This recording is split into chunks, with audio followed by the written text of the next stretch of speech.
to this side. They could be even that bad. Possible. That's for you to figure out. I'm not going to say you do, but it's possible. But what often happens is when I do this side, it's just like, that's what's important. This other stuff is like, whatever. You know. So it's not like that. Then if we think that way, then it's like, well, why did Krishna speak Bhagavad Gita? So we can ignore it? Not follow it? It doesn't make, if you look at it that way, it doesn't make sense, does it?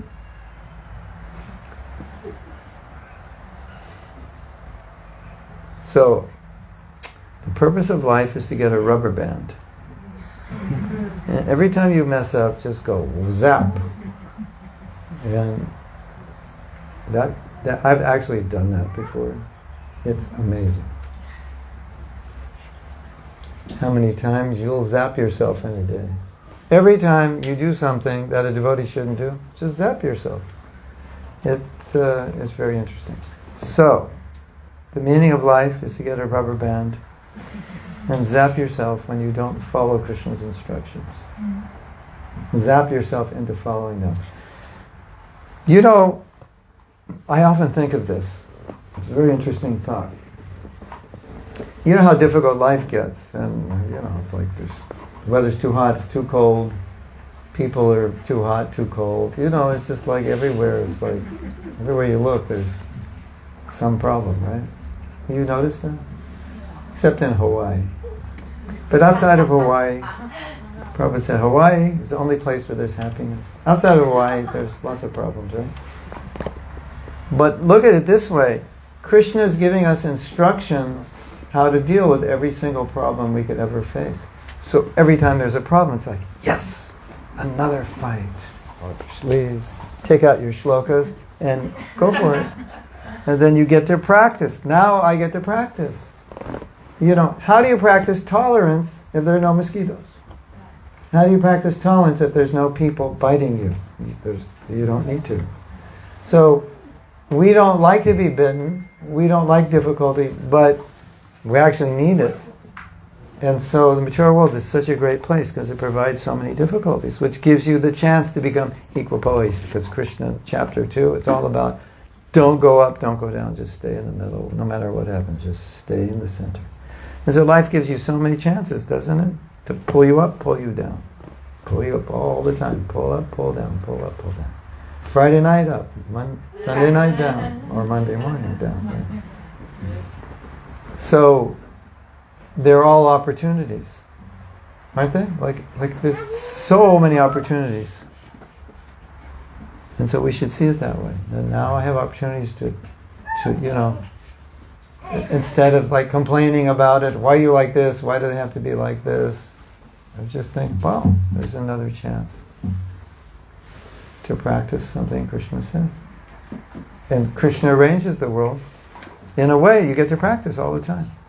And if you get good at it, then you make advancement. That's how we make advancement. If we avoid it, we avoid the opportunity to make advancement. So, you know, it's not like it's a bad thing. It just is. It's the way the world is. And I go, okay, another fight. Every time I win the fight, I move up a notch, closer to Krishna. And Krishna is looking at us saying, good job, Prabhu. Keep up the good work. I'll send another one tomorrow. Just to keep you, you know, in shape. Because you gotta be in the gym. You gotta fight, you know. Of course. Now, here's the good news. If Krishna sends the problem and you keep passing it, then Krishna says, okay, no need to keep sending the problem because you already know. You know how to deal with this. So that's also there. So, I think it's clear, isn't it? So you have any questions, comments, doubts? Mosquitoes are already here. Mosquitoes. I arranged for them. Yeah. Tolerance. But since I'm the speaker always gets tested on what they speak. So mosquitoes probably going to come over to me, and mosquitoes, they always like foreigners the best. So we'll see what happens. It's what I call my Food for Life program. You know, you go out and mosquitoes bite you, just like food for life. Because our bodies are made of prasadam. We're feeding prasadam to the mosquitoes. It's very, you know, sometimes Who knows this story? There was a devotee. This sounds so fanatic and crazy, but it's really beautiful. There was a devotee who had some like sores on his body, and what was it? Who was that? Some worms on his body. Chaitanya Leela. Yeah? You remember who that was? Was it Vasudeva? Leper. Leprosy. Leprosy. And when the bug would fall off of the worm, he'd pick it up and put it back on so they could eat. Hare Krishna. Wow. Inconceivable, right? So at least we could feed a few mosquitoes once in a while. Hare Krishna. Yeah. What do you think? I chant 16 rounds, I follow principles, I do service, I'm good. I do anything I want. I'm Krishna conscious. No, don't think like that. That's really bad. Hare Krishna. You're all stunned. You don't know what to do now, right? Maybe you can say a little bit more about seeing Krishna everywhere. Yoga Pashiti. No. How to... No. How to do there's it? different ways to see that you can explore. Yeah. Well, one time devotees asked this question of Prabhupada, because when we were with Prabhupada, we knew he was a pure devotee. So this question was always in our head, like, what's he thinking? How does he see things? What's he feeling right now? Because we're with him and we know what we're seeing. And we would know what we're thinking, and we know what we're feeling, and we know it's not the way he's seeing, thinking, and feeling. So sometimes, like we'd see something, and we go, I wonder what Prabhupada sees when he looks at that. So the devotees were walking, and I think it was Golden Gate Park in San Francisco where they had Rath Yatra. And they would always ask this question, Prabhupada, how does a pure devotee blank? So in this case, how does a pure devotee see Krishna everywhere? And he said something very simple. He said, just like a mother, when they see the shoes of a child, it thinks, these are my child's shoes. So it reminds the mother of the child. And the devotees think, this is Krishna. Well, the tree's there, this is Krishna's tree. So this is Krishna's bush, whatever. So it reminds him of Krishna because everything belongs to him. So that seems quite simple. But the point is, unless you have the 24/7 consciousness that I'm servant, you can't see that way, even though you know philosophically. You'll always see, oh, I like this. This would be nice for me. So philosophical understanding doesn't always save you from forgetting Krishna. But when you realize you're a servant, you automatically see everything belongs to Krishna. So that's one way of answering that question.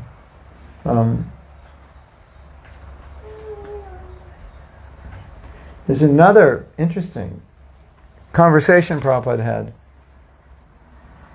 And a man said, do you see every living entity equally? And Prabhupada said, I am not that advanced that I see everyone equally. And the man was like, let down. But you're guru, you're a pure devotee. Maybe he was quoting Bhagavad Gita, Pandita Samadarshana. Like it's a very high level. You see, a worm and the Prime Minister, like there's just soul, there's no difference. And you see Paramatma within everyone's heart. So Prabhupada, he may see Krishna everywhere, but he chose to say no. And then he said, but I see that everyone should have the equal opportunity to get Krishna's mercy. And the man was blown away. He realized that was a higher, because that was compassion. That was a manifestation. There was a real equality. I see everyone deserves the mercy of Lord Chaitanya, and I will give it to them equally, everyone, without discrimination. So that's a kind of equality also, right? That I want to give everyone Krishna. And sometimes we have stories in which Prabhupada was even giving insects mercy. There's several stories like that, which really illustrate, like, in an amazing way. Yeah. It's not supposed to do that. Maybe this is it. This is it. No, that's tight. So what happens when you use a camera stand for a mic stand? Or maybe this is beyond my experience. There's usually something you're turning. No, it's not turning.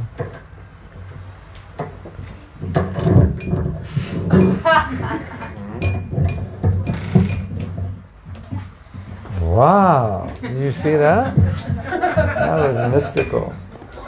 Yeah. You are amazing. That's Charyavad. It's right in the Bhagavad Gita. Yeah. So, and that's something Prabhupada asked us to do. That we can see that everyone is part and parcel of Krishna. Everyone deserves Krishna's mercy. So we see. So that way, you kind of see Krishna in everyone. It's a kind of practice, right? Yeah. You know, if you want to do something really blissful, when you're out in public, just think every one of these persons is your brother or sister, because we have the same father. And your whole consciousness just completely changes. It's like, if you actually saw everyone as your brother and sister, how would you feel about people? Amazing, right? And then, so, yeah, it's a practice. We can see that by practice. At least we understand it and we can try to see it and we can try to treat people that way. And so when we're giving Krishna consciousness, it's kind of, you really have to be in that mood to give it. Because otherwise you see somebody, oh, I don't want to talk to you. You're not wearing a suit and tie. Or I don't like the color of your tie. I'm not going to talk to you. Could be for any reason. You want to hear a funny story? It's just so interesting. Do you want to hear it, or should I not tell you? So 1982, I think, 81, I went to South Africa. And I had come from America, and at that time there was lots of propaganda in America about cults, and it became really difficult to introduce people to Krishna consciousness. It became difficult to distribute books, because as soon as they'd see a book or something, they go, oh, well, this is a cult. And there are only certain kinds of people, they were dressed a certain way, a certain age, that I would approach because I knew they were more hip and more open. And then I went to South Africa, and the South African people, our center was it was during apartheid, and our center was in the white area. And these white people were so respectful, and they were very interested in Indian philosophy. And so all the people I would never approach in America because of what they looked like were all the people in South Africa that would take books. So, I had my discrimination, I already had it set in to my mind, and I had to change it when I went there. Which was like a really interesting realization, that you shouldn't really discriminate based on how people look, because you can't tell. So it was a kind of self-realization we're forced into. And then I think for us, we can't go on this premanjana chodita bhakti vilochanena, the eyes of love. I see Krishna everywhere, in every atom and every heart. That's, that comes from prema. That's a different stage. But for us, if we can at least respect people, that would be the similar practice. I respect you. Now, here's a really interesting fact. Do you realize there are people on this planet who are not devotees? You probably realize that, right? And you can actually offend them. Did you know that? Oh, I thought I could only offend devotees. Like Vaishnava aparad. Aparad means offense. So We've all heard about Vaishnava aparad, right? Don't offend devotees, because if you do, Krishna won't be happy. But there's also jana aparad. Jana means person, or you could say people. There's also an offense to people. So I've noticed that sometimes devotees think you shouldn't offend devotees, but ordinary people, who cares? They're just ordinary people. You ever think like that? He's just an ordinary person, just walk in front of him in the line, his life is not important. I'm on a mission to spread Chaitanya's movement. Can you get out of the way? Excuse me, sir, out of the way, I'm a devotee. You don't matter to me. Hurry up, get moving, devotees here, I'm important. So I found this so interesting when I read it. It was like I only read it like a year ago. Like I didn't know there was, it's obviously we can offend people, but it's actually like a category of offense. Jana aparad, offending people in general. Now then you'll ask, well, what happens to my devotional creeper if I offend a person in general? Well, you're just the further away from Trinadapi Sunichena. It's not like, it's going to destroy you. But don't you think if you have a tendency to offend people, you're going to start offending devotees? It's because it's a mentality. If you don't respect people in general, then isn't it? That's the way it works, right? It does work that way. In case you haven't thought about it, it's a mentality. So if that mentality is engaged in normally, it's a mentality and it's going to manifest. So I think that's really important in seeing Krishna everywhere, seeing everyone as part and parcel of Krishna. Krishna's in everyone's heart. But then seeing them means treating them like that. And that's a spiritual practice, isn't it? And you do that every day. You get on the bus, it's crowded, this and that, so many people. Then you say, well, how do you respect them? Do I bow to their feet? No, but Krishna's in their heart, they're spirit souls. You respect them in that way. It's so weird, isn't it? You become a devotee and you think you're better than everyone. When the sign of being a devotee is you think everyone's better than you. That's how you're supposed to think. It's like, it's so easy to get things backwards if you're not careful. If you're not watching, you get it backwards.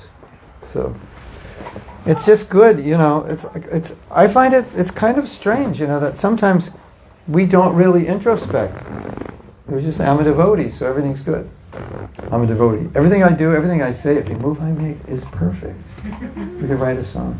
Every move you make, every breath you take, what else? What's the other one?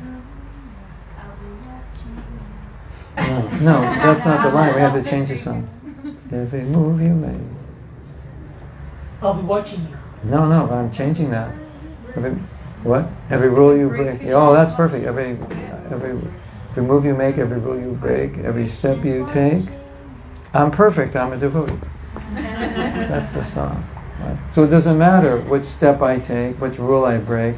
I'm a devotee. It's all good. Isn't it? No, it's not. But we think that way. That's the problem. And so because we think that way, then we can't apply, or we don't need to apply Krishna's instructions. Because why would I need to? Because I'm perfect. I'm a devotee. Everything I do is perfect. Isn't that interesting? Yeah. So then we can't take advantage of Krishna's instructions. And then, so we have so many opportunities to be humble, to be tolerant.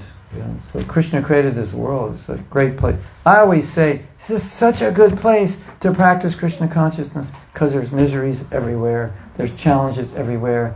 There's people who will hate you everywhere. I mean, what better place could you be to become a pure devotee? Practice tolerance, equanimity, forgiveness, compassion. Isn't it?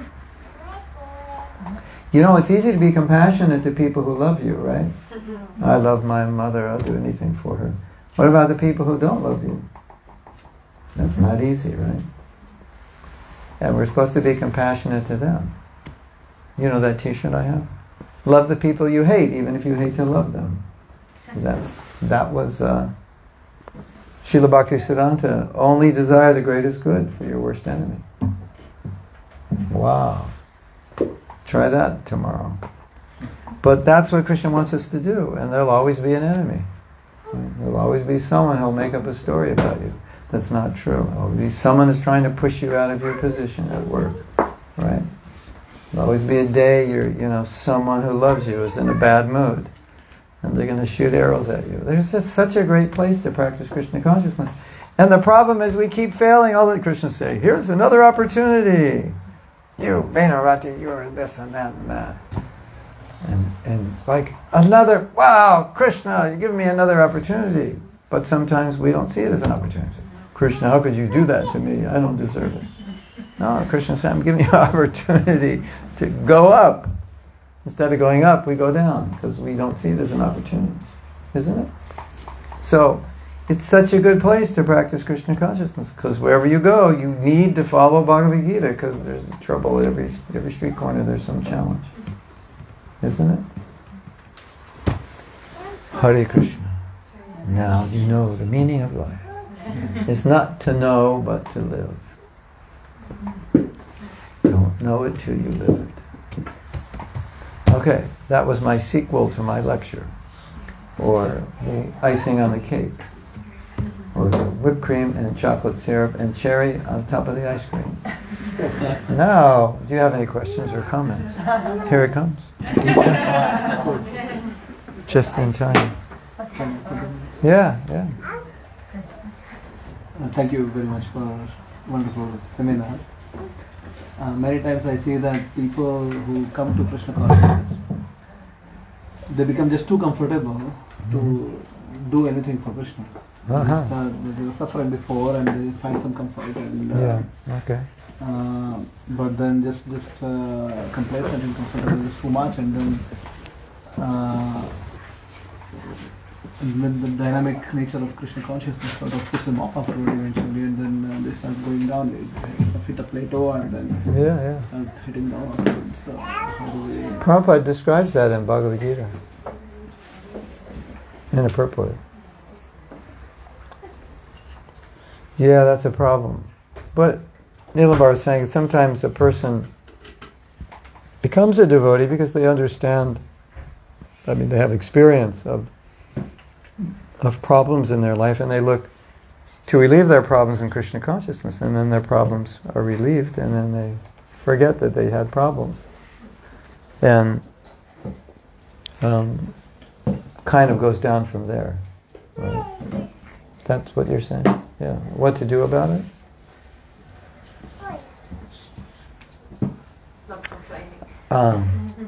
Well, I'm glad you asked that question, because I wanted to talk about this. And I think this is so important. I was in Delhi or Faridabad or some Noida or somewhere, and we did a program at a school or a college or something, and the principal was there. And we were talking about the purpose of life being to go back to Godhead. And the man was, religious. Maybe he was a Krishna Bhakta, I don't know. And he said, I'm happy here, and I'm religious, I do good things, and my life is good, and I'm a good person. And I'm creating good karma, so I know that my next life, it'll also be good. And I was saying, this world has limitations and etc., and you should go back to Godhead. He's saying, so if I'm a good person and I do good karma, I'll have a good life, so why do I need to go? So it's kind of similar. It's a kind of a complacency, everything's okay. And Krishna inspired me to say, because Krishna wants you. And he never thought that before. And you could see he was like shocked when I said it. He was like, Haribo!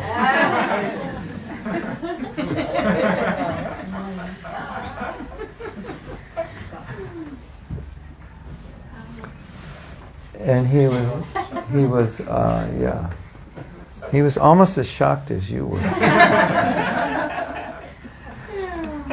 And he said, I never thought of that. That makes so much sense. So, so the point is, sometimes we take the bhakti and it's all about me. Like, I was suffering and what can I do to relieve my suffering, and, like that. It's all, how do I feel? I don't feel like chanting today, I'm not going to chant. I want to like to chant. It's all about me. But bhakti means, why not think about what Krishna wants? So I can have this great life, I know how to create good karma, I can do these pujas, and it's all working, and my life is great, a nice family, I'll just, continue creating good karma, and life after life, everything will be fine. But there's one problem, Krishna wants you, he misses you. And when I said that, I saw the man's face, it was like, you could see, he was almost shocked. He had never entertained that thought. And he accepted it. It made sense. So that's the answer. Now, whether it's going to make sense to everybody, but that's the answer. It's like, you've gotten to Krishna consciousness, you got a great life, you can be complacent and, come back again. If I don't become pure, I'll come back again, Krishna will take care of me, it'll all be good. But Krishna wants you to go back. He doesn't want you to stay here.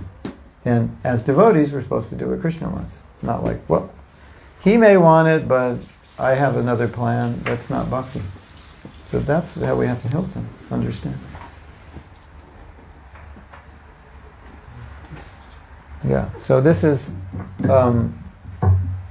now, what's really interesting, take what I just said and think about the Bhagavad Gita, and you'll start to realize that everything Krishna is saying in the Bhagavad Gita is to get us back to him. And so, if I were to ask you, what is Krishna's mood in the Gita? What is Krishna feeling? Forget the philosophy, just try to feel Krishna. Then you'll see he's feeling that he's missing us, and he doesn't want to see us suffer, and he wants us to go back to God, and he wants us there. That's the feeling that you'll get from Bhagavad Gita. But we tend to read with our head. But if you just look at Bhagavad Gita and say, okay, I'm just going to read it now, I'm going to make an experiment. What's the feeling behind what Krishna's saying?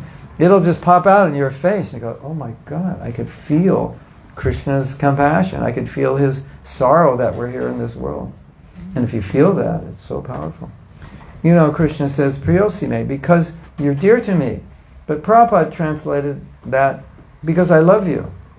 Why am I speaking this Bhagavad Gita? Because I love you. Wow, it's right there. The feeling of Krishna's, it's his love. That's what's behind the words. If we don't understand that, then we may end up like this. But you understand that, you say, oh, this is not just the thesis and philosophy. This is the heart of God practically begging us, please, come back. And another interesting point, he's giving us a roadmap how to get there. Not that I just want you to come back. This is how to do it. Man mana bhava mad bhakto. Think of me, become my devotee. Majiji man namaskuru. Worship me, pay obeisances. Ma me vaishisi. Yuktaivam. And you will come back to me. This is how you get there. I want you to come. Here's the roadmap. So this was a realization I had, maybe 6, 7, 8 years ago. It just came to me while I was giving class, and then I started thinking, actually, Bhagavad Gita is just an invitation to go back to Godhead. Krishna's saying, I've got a place for you. We've got a relationship. Everything's set. Here's the book. This is your invitation. The roadmap to get there is in the book. You just follow it. That's really what it is. An invitation from Krishna to enter into a relationship with him and go back and enjoy that in the spiritual world. That's Bhagavad Gita. And if you read if you think of this and you read Bhagavad Gita, it'll all be clear. That's what it is. It's all a roadmap. I want you, I love you, and here's how to get back. So when Krishna says surrender, I rephrase that and because this is how I felt it. On the feeling level, I felt Krishna saying, I love you. Will you love me too? Will you, I love you. Can we have a relationship? On my side, I've done my work. I just need your side. Can we do that? So we hear the word surrender and we I don't know about surrender. It doesn't sound like a lot of fun to me. You have all these connotations, right? Surrender, don't you? This is like such a scary word, lose everything. Hands up. Put them behind your back. Tie you up. Now you're surrendered like you're a slave. But really what Krishna is saying is, surrender means, I'm already surrendered to you. Surrender means love. Love is a sign of surrender. I'm surrendered to you, will you surrender to me? So when you read it from that perspective, then it touches your heart. And then once it touches your heart, it makes it easier. This is what Krishna wants. He wants a relationship. And you're thinking, a relationship with me? You talking to me? Yeah. So Arjuna, when Krishna's talking to Arjuna, he's talking to us. That's who he's talking to. You, me, every one of us. When we read Bhagavad Gita, he's talking to us. So when Krishna tells Arjuna, I'm speaking this Gita because I love you, just put yourself in this place and say, my dear Mahatma Das, I'm speaking the Gita because I love you. My dear Toshan Krishna Das, I'm speaking this Gita because I love you. My dear Chitraleka Dasi, I'm speaking these words because I love you. Just put yourself there and feel it. It's amazing. Isn't it amazing how often we read philosophy and don't feel anything? And and then we think, and then sometimes devotees think, oh, Krishna has no feeling towards me. Hello? The Bhagavad Gita is full of feeling, and we think he has no feeling. Why does he care about me? He's speaking Bhagavad Gita. He does care, obviously. Otherwise he wouldn't speak it. Right? Isn't that interesting? How we can read Bhagavad Gita and think he doesn't care about me? It's actually pretty crazy when you think about it. Isn't it? I have to chant my rounds because Krishna wants me to go back to Godhead. I may want to, I may not want to. But he wants me. There's one of the meanings of the Maha Mantra is, Krishna, please make me qualified to serve you. Please make me qualified to love you. So we're chanting. It's like, you love me, but I'm like, I don't know how to love you. I don't even know how to love my mother. I'm like a mess. But please help me learn how to love you. Hare Krishna, Hare Krishna. You know, let me, help me. I want to reciprocate. You know? That's what you get when you enter the feeling. And then your chanting changes, because it's not like I have to chant now. It's not like some process, but it's a reciprocation. I'm trying to become qualified to reciprocate with Krishna's love. That's a beautiful meditation when you're chanting. Qualified to reciprocate with Krishna's love. Krishna help me become qualified. I'm like, I want to love you. You want me to love you. I've been so selfish for millions of lifetimes. Like, please help me.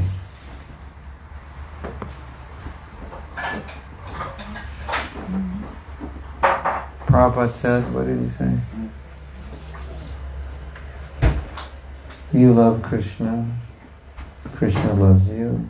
This is the exchange of feelings. That's bhakti. You love Krishna. Krishna loves you.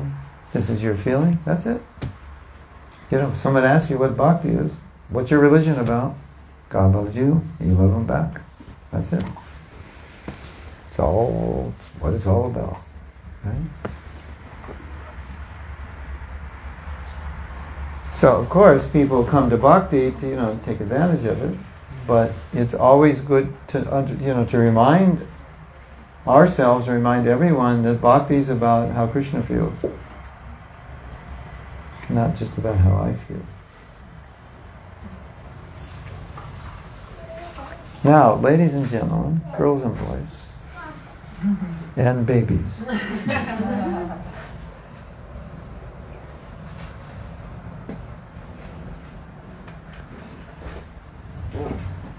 It is amazing that Krishna would love us. Because, I can't think of a good reason why he would love me, but it doesn't matter. I don't need a good reason because he does.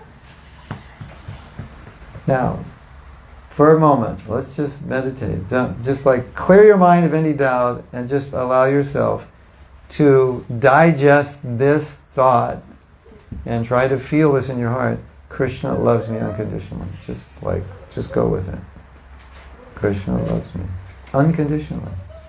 Despite my flaws, despite my faults, despite my past sins, Despite my turning my back on Krishna, he loves me unconditionally. And he wants a relationship with me. Just meditate on that.